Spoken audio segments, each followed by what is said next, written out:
The United States clearly has the military power, and the president has the authority to use it. Iran remains firmly in Washington's crosshairs. Yet, despite intense pressure and visible military buildup, the final order to strike has not been given. American warships, advanced air defense systems, and thousands of troops now surround Iran, signaling full readiness for conflict. But military posturing alone does not tell the whole story. Behind closed doors, serious concerns are shaping Washington's decisions. America's Arab allies are pushing back strongly. They're warning that any attack on Iran would provoke missile retaliation powerful enough to destabilize the entire Middle East. This is no longer just about diplomacy, it is about fear. Fear that Iranian missiles could strike U.S. bases across West Asia. Fear that Arab nations could be dragged into a devastating conflict. And fear that a limited strike could spiral into a full-scale regional war. So the key question remains, is Donald Trump holding back? And if so, why? Is Iran's missile deterrence forcing restraint? Or is it the refusal of Arab allies to support another American war? According to a report by the Washington Post, Persian Gulf states have privately warned U.S. officials that Iran's missile capabilities remain fully operational and capable of inflicting serious damage on American interests throughout the region.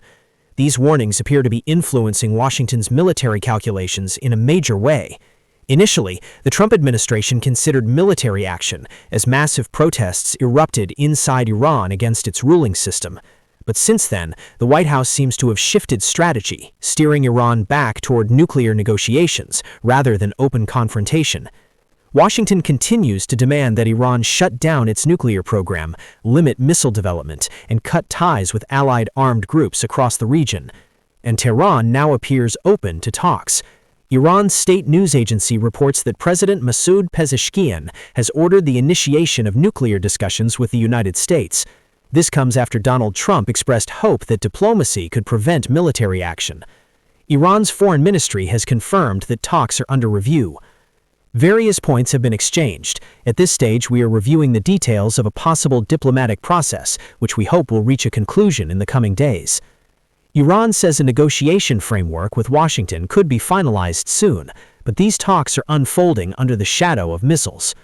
Last year, after a U.S. strike on Iran's nuclear facilities, Tehran responded with a limited missile attack on the Al Udeid airbase in Qatar.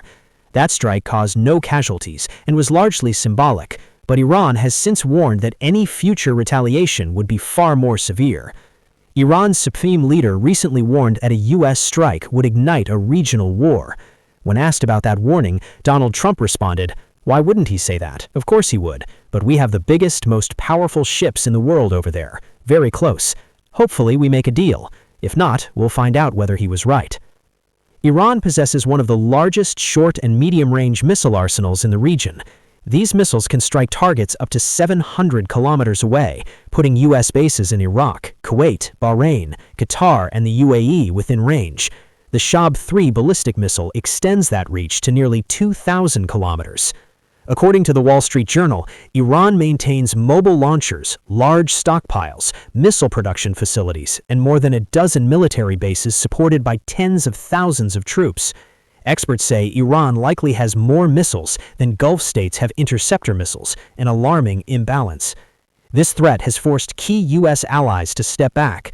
Saudi Arabia and the UAE have reportedly informed Washington that their territory and airspace will not be used for attacks on Iran.